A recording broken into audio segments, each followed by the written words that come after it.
Hello guys, welcome back to another video. आज के इस वीडियो में डिस्कस करने वाले हैं ज्योग्राफी से रिलेटेड इंपॉर्टेंट एमसीक्यूज़ के बारे में। ये एमसीक्यूज़ डिफरेंट एग्ज़ाम में पूछे गए हैं। बेसिकली ये जो सेशन है ये ज्योग्राफी ऑफ इंडिया के ऊपर होने वाला है, यानी कि भारत का जो भूगोल है, भारत का जो सामान्य परिचय है, उसके एमसीक्यूज़ आज हम लोग इस वीडियो में देखने वाले हैं। तो चलिए फ्रेंड्स, आज के इस सेशन की शुरुआत करते हैं। पहला प्रश्न है, भारत किस गोलार्ध में स्थित है? अगर मान लीजिए ये एक ग्लोब है, इस ग्लोब के इस क्षेत्र में भारत पड़ता है, आप सभी लोगों को पता है इस क्षेत्र में, तो ये कौन सी दिशा है, ये कौन सा गोलार्ध है? ये है उत्तरी पूर्वी गोलार्ध। ऑप्शन नंबर सी यहाँ पर राइट आंसर हो जाएगा। यानी कि भारत किस गोलार्ध यानी कि हेमिस्फीयर में पड़ता है? तो भारत उत्तर पूर्वी गोलार्ध में पड़ता है। इस बात को ध्यान में रखिएगा। नेक्स्ट है, क्षेत्रफल की दृष्टि से भारत का विश्व में कौन सा स्थान है? अगर क्षेत्रफल की दृष्टि से बात करें तो भारत का स्थान जो है वो 7वां होता है। ऑप्शन नंबर बी यहाँ पर राइट आंसर हो जाएगा। और बात करें भारत की जनसंख्या में भारत का स्थान की, तो वो हो जाता है दूसरा। तो जनसंख्या में दूसरा और क्षेत्रफल में विश्व का भारत 7वां स्थान है। और बात करें पहले स्थान की, तो वो हो जाएगा रूस। रूस पहले पर है और कनाडा दूसरे पर, यूएसए तीसरे पर, चाइना जो है वो चौथे पर है, ब्राज़ील पाँचवें पर, ऑस्ट्रेलिया छठवें पर और भारत 7वें पर। इस प्रकार से आप इसे याद रखिए। अगर यहाँ पर बात आई है कि भारत के क्षेत्रफल के आधार पर, तो भारत के क्षेत्रफल की बात करें, भारत का जो कुल क्षेत्रफल है वो है 32,87,263 किलोमीटर स्क्वायर। इस बात को आप लोग ध्यान में रखेंगे। 32,87,263 किलोमीटर स्क्वायर भारत का कुल क्षेत्रफल हो जाता है। अगर भारत का पूर्व से पश्चिम के विस्तार की बात करें तो ये हो जाता है 2933 किलोमीटर। इसको ध्यान में रखना। और उत्तर से दक्षिण के विस्तार की बात करें तो वो हो जाएगा 3214 किलोमीटर। इसे भी आप लोग ध्यान में रखेंगे। मैप पे चलते हैं तो भारत का जो पूरब से पश्चिम है, यानी कि पश्चिम से पूर्व बोलें या पूर्व से पश्चिम, वो विस्तार कितना है? वो है 2933 किलोमीटर। इसको ध्यान में रखना। और उत्तर से दक्षिण जो है, उत्तर से दक्षिण या दक्षिण से उत्तर, तो वो कितनी दूरी है? तो वो है 3214 किलोमीटर। इसको ध्यान में रखना। ये भी कई बार पूछा जाता है। नेक्स्ट पे चलते हैं।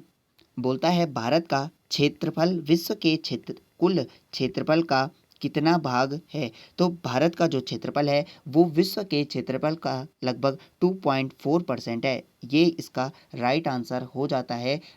विश्व के कुल क्षेत्रफल का भारत 2.4% है। ये भी पूछा जाता है। नेक्स्ट पे चलते हैं। कहता है भारत का अक्षांशीय विस्तार क्या है? तो जो भारत का अक्षांशीय विस्तार है वो है 8 डिग्री 4 मिनट से उत्तरी अक्षांश से 37 डिग्री 6 मिनट उत्तरी अक्षांश के मध्य। ऑप्शन नंबर बी यहाँ पर राइट आंसर हो जाएगा। मैप के माध्यम से इसे समझते हैं। यहाँ पर देखिए, अगर हम बात करें कि भारत के जो अक्षांशीय विस्तार है उसकी, यानी कि कन्याकुमारी से लेकर इस लद्दाख तक, आपने एक पॉइंट पढ़ा होगा कि जो मुख्य भूमि का दूरस्थ बिंदु है वो 8 डिग्री 4 मिनट पर स्थित है। और अगर बात करें भारत के सबसे उत्तरी बिंदु की, तो वो स्थित है 37 डिग्री 6 मिनट पर। इस बात को ध्यान में रखेंगे। तो इससे यहाँ तक के भारत का जो विस्तार है वो इसी के बीच में है। ये बात को ध्यान में रखेंगे। यानी कि जो भारत का अक्षांशीय विस्तार है वो 8 डिग्री 4 मिनट से लेकर 37 डिग्री 6 मिनट के बीच में है। और बात करें भारत के रेखीय यानी कि देशांतर विस्तार की, तो वो कितना है? वो है 68 डिग्री 7 मिनट से 97, जो 97 डिग्री है। यहाँ पर इसे ठीक से समझते हैं। देखिए, जो भारत का रेखीय विस्तार है वो है 68 डिग्री 7 मिनट, 68 डिग्री 7 मिनट से 97 डिग्री 25 मिनट तक। इसको ध्यान में रखना। यहाँ से गुजरात से लेकर अरुणाचल प्रदेश के बीच में इसका विस्तार कितना हो जाता है? तो ये होता है 68 डिग्री 7 मिनट से 97 डिग्री 25 मिनट तक।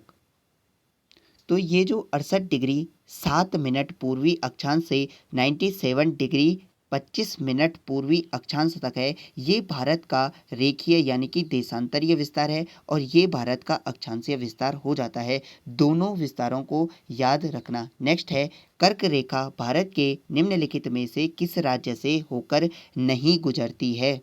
तो कर्क रेखा से भी लगातार आप लोगों के प्रश्न बनते रहते हैं। कर्क रेखा भारत के अगर बात करें कितने राज्यों से होकर गुजरती है, तो ये भारत के 8 राज्यों से होकर गुजरती है। बात करें किस किस से, तो गुजरात, राजस्थान, मध्य प्रदेश, छत्तीसगढ़, झारखंड, पश्चिम बंगाल, त्रिपुरा और मिजोरम से होकर ये गुजरती है। इन 8 राज्यों से होकर ये गुजरती है।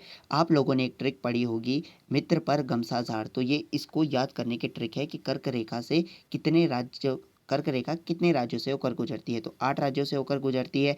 इनमें से अगर बात करें किस राज्य से होकर नहीं गुजरती, तो वो नहीं गुजरती option number B, Uttar Pradesh से कर्क रेखा नहीं गुजरती। अगर कर्क रेखा की बात करें तो इसे कहा जाता है 23.5 डिग्री उत्तरी अक्षांशीय रेखा। ये भी इसका ही नाम है, कर्क रेखा का नाम है। और कर्क रेखा क्या करती है, भारत को 2 बराबर भागों में विभाजित करने का कार्य करती है, इसको भी ध्यान में रखेंगे। नेक्स्ट है भारतीय मानक समय रेखा 82 पूर्वी को किस स्थान से लिया गया है, तो भारतीय मानक रेखा जो है वो कहाँ से ली गई है, जो कि 82.5 डिग्री पूर्वी है, तो वो ली गई है ऑप्शन नंबर सी, इलाहाबाद के नैनी से, या कभी कभी इसके स्थान पर आपको मिर्ज़ापुर भी दे देता है, तो मिर्ज़ापुर के निकट ही से इसको लिया गया है भारतीय मानक समय रेखा को।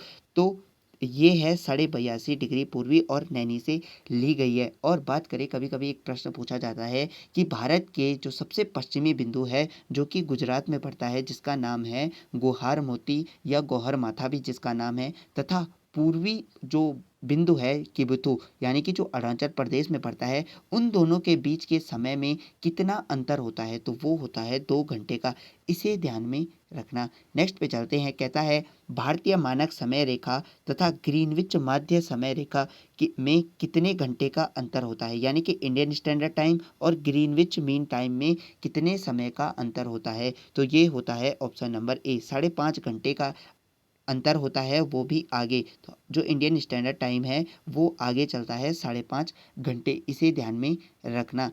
और नेक्स्ट पे चलते हैं, कहता है भारत का सुदूरस्थ दक्षिणतम बिंदु कौन सा है, तो भारत का यहाँ पर सुदूरस्थ दक्षिणतम बिंदु पूछा है, मुख्य भूमि का दक्षिणतम बिंदु यहाँ पर नहीं पूछा गया है, इस बात को ध्यान में रखना। सुदूरस्थ दक्षिण बिंदु पूछा गया है तो वो हो जाता है option number B, Indira point जो है वो भारत का सुदूरस्थ दक्षिणतम बिंदु है, जो कि अंडमान निकोबार द्वीप समूह में पड़ता है। और पर्टिकुलर की बात करें तो ये ग्रेट निकोबार में पड़ता है, इस बात को ध्यान में रखना। कभी कभी इसका जो प्लेस है वो भी पूछ लिया जाता है कि ये कहाँ पड़ता है, तो ये ग्रेट निकोबार में पड़ता है।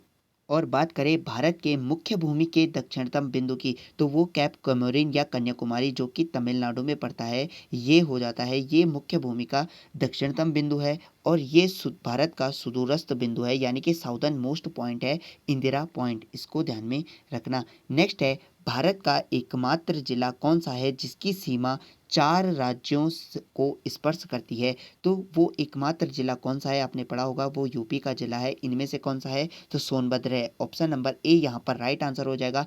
पूरे भारत का एकमात्र जिला है जिसकी सीमा 4 राज्यों से लगती है। कौन कौन से, एक तो लगती है बिहार को, एक लगती है झारखंड को, एक लगती है छत्तीसगढ़ को और एक लगती है मध्य प्रदेश को। इन चारों को ये राज्य जिला जो है उत्तर प्रदेश का छूता है, और एकमात्र जिला है पूरे भारत का जो कि 4 राज्यों को लगता है। नेक्स्ट है भारतीय मानक समय रेखा निम्न में से किस राज्य से होकर नहीं गुजरती है। अगर बात करें भारतीय मानक समय रेखा की, तो इसको 82.5 डिग्री रेखा भी कहा जाता है। और कहाँ से ली गई है, हमने बात करी थी नैनी से ली गई है, इलाहाबाद के नैनी से, यानी कि मिर्ज़ापुर के निकट से इसे लिया गया है। और ये कितने राज्यों से होकर गुजरती है, तो ये गुजरती है 5 राज्यों से होकर। इसकी एक ट्रिक याद कर लीजिए, यूपी एमपी 36 उड़े आंधी में, इसको याद रखना, यूपी एमपी 36 उड़े आंधी में। तो इसकी जो ट्रिक है वो ये हो जाती है कि यूपी जो है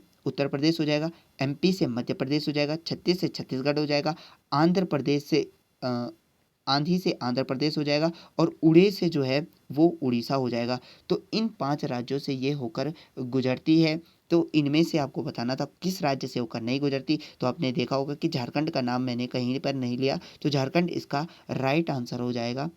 मानक समय रेखा, जो भारतीय मानक समय रेखा है वो 5 राज्यों से होकर गुजरती है, उत्तर प्रदेश, मध्य प्रदेश, छत्तीसगढ़, उड़ीसा और आंध्र प्रदेश, इसको याद रखना। नेक्स्ट है दादर व नगर हवेली तथा दमन द्वीप का विलय कब किया गया था? तो कब किया गया था?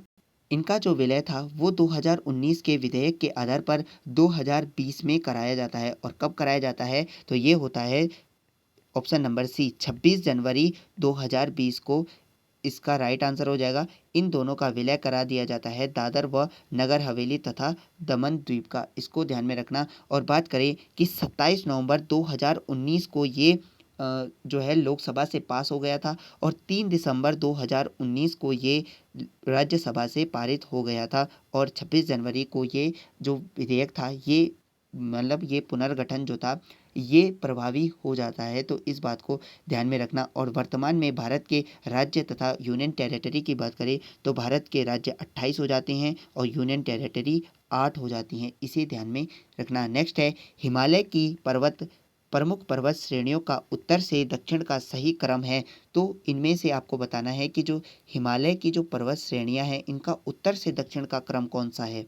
अगर उत्तर से दक्षिण के क्रम की बात करें, अगर हिमालय के श्रेणियों की, तो पहले आती है काराकोरम, फिर आती है लद्दाख, फिर जास्कर, पीर पंजाल और शिवालिक, यानी कि ऑप्शन नंबर डी यहाँ पर राइट आंसर हो जाएगा।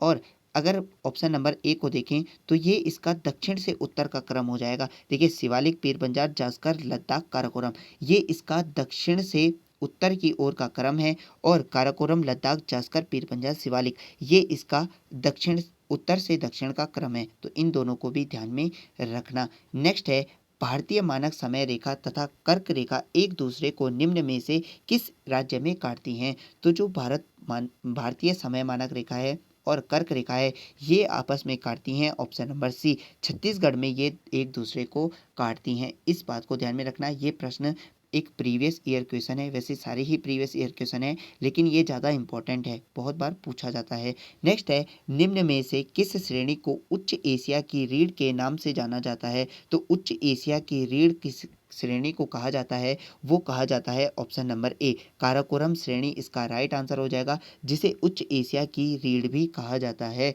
नेक्स्ट पे चलते हैं। कहता है भारत की मुख्य भूमि की तटीय लंबाई कितनी है? केवल यहाँ पर मुख्य भूमि की तटीय लंबाई पूछ रहा है। अगर कुल की बात करें तो कुल लंबाई लगभग 75-16 किलोमीटर हो जाती है भारत के तटीय सीमा की। और ये तो टापुओं को मिलाकर हो जाती है, जो कि हमारे द्वीप वगैरह हैं उनको मिलाकर हो जाती है। लेकिन अगर बात करें केवल मुख्य भूमि की तटीय लंबाई की तो वो लगभग 100 किलोमीटर होती है। ऑप्शन नंबर ए यहाँ पर राइट आंसर हो जाएगा। नेक्स्ट है म्यांमार की सर्वाधिक सीमा किस भारतीय राज्य को स्पर्श करती है? तो पहले तो देखिए कि म्यांमार जो है वो भारत से कितनी सीमा साझा करता है? तो ये करता है 1643 किलोमीटर की सीमा भारत से साझा करता है। और कितने राज्यों से लगता है? तो ये इन्हीं 4 राज्यों से लगता है, मिज़ोरम, मणिपुर, नागालैंड और आंध्र प्रदेश से ये लगता है। लेकिन आपको बताना है कि इनमें से ये सबसे ज़्यादा किसके साथ लगता है? तो ये लगता है option number D Arunachal Pradesh से जो म्यांमार है वो सर्वाधिक सीमा साझा करता है। यहाँ पर आप लोग इसे देख सकते हैं कि जो म्यांमार है वो 4 राज्यों के साथ सीमा साझा करता है, मिजोरम, मणिपुर, नागालैंड और अरुणाचल प्रदेश। और सबसे ज़्यादा ये सीमा साझा करता है अरुणाचल प्रदेश के साथ। तो चाहे तो आप इसका स्क्रीनशॉट यहाँ पर ले सकते हैं। नेक्स्ट पे चलते हैं। कहता है असम की सीमा कुल कितने राज्यों से लगती है? तो असम से भी रिलेटेड प्रश्न आ जाते हैं। देखिए आप लोगों ने क्वेश्चन पढ़ा होगा पूर्वोत्तर की 7 बहिनें, तो असम इनमें से किसके साथ सीमा साझा करता है? तो ये 7 ही राज्यों से सीमा साझा करता है। ऑप्शन नंबर सी यहाँ पर राइट आंसर हो जाएगा। और इसको मैप के माध्यम से देखते हैं। यहाँ पर आप लोग देख सकते हैं ये असम है, ये अरुणाचल प्रदेश, नागालैंड, मणिपुर, मिजोरम, त्रिपुरा, मेघालय और वेस्ट बंगाल इनके साथ सीमा साझा करता है। देखिए वेस्ट बंगाल की सीमा आ रही है तो ये वेस्ट बंगाल के साथ भी सीमा साझा करता है और कुल 7 राज्यों के साथ सीमा साझा करता है, इसे ध्यान में रखना। नेक्स्ट है रॉस द्वीप का परिवर्तित नाम क्या है? तो यहाँ पर आपको ये जो रॉस द्वीप है इसका नया नाम पूछ रहा है। तो इसका जो नया नाम है वो हो जाएगा option number A Netaji Subhash Chandra Bose Ross द्वीप का नाम हो जाता है। और बात करें शहीद द्वीप की, तो शहीद द्वीप का का जो पुराना नाम था वो था नील द्वीप, इसे ध्यान में रखना। नील द्वीप का नया नाम क्या है? तो शहीद द्वीप है। और स्वराज द्वीप जो है वो किसका नया स्वराज द्वीप किसका पुराना नाम था? तो ये हैवलॉक द्वीप का पुराना नाम था। तो द्वीपों से रिलेटेड आपको प्रश्न बन जाते हैं। तो देखिए, हैवलॉक का नया नाम क्या है? स्वराज द्वीप। नील द्वीप के नया नाम है शहीद द्वीप। और नेताजी सुभाष चंद्र बोस किस द्वीप का नाम है? तो ये हो जाता है रोज द्वीप का नाम। नेक्स्ट है, भारत किस जल संधि द्वारा श्रीलंका से पृथक होता है? तो भारत को अलग करता है पाक जल डमरू श्रीलंका से, इसे ध्यान में रखना। पाक जल डमरू को श्रीलंका से पृथक करता है। ये पाकिस्तान के बीच में नहीं है, ये भारत और श्रीलंका के बीच में जल संधि है, इसे ध्यान में रखना।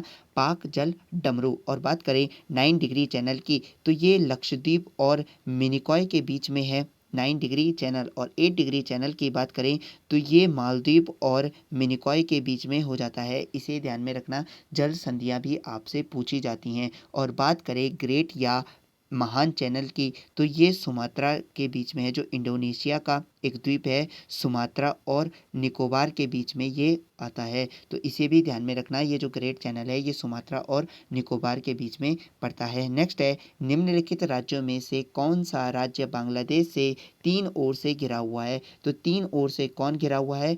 देखिए, पहले तो बात करते हैं बांग्लादेश की। बांग्लादेश भारत के साथ सब सर्वाधिक सीमा साझा करता है। कितनी साझा करता है? तो 4096.7 किलोमीटर की बांग्लादेश भारत के साथ सीमा साझा करता है। और बात करें सर्वाधिक सीमा किसके साथ साझा करता है, तो ये करता है पश्चिम बंगाल के साथ। पश्चिम बंगाल के साथ बांग्लादेश सर्वाधिक सीमा साझा करता है। और बांग्लादेश भारत के 5 राज्यों के साथ सीमा साझा करता है। और कौन कौन से हैं? तो पश्चिम बंगाल हो गया, मेघालय हो गया, त्रिपुरा हो गया, असम हो गया और त्रिपुरा हो गया।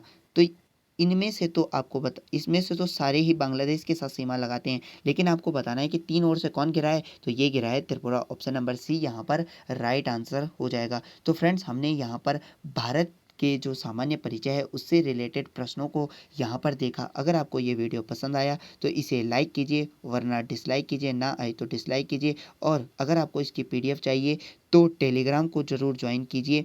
और मैं मिलता हूँ आपको नेक्स्ट वीडियो में, तब तक के लिए टेक केयर एंड बाय।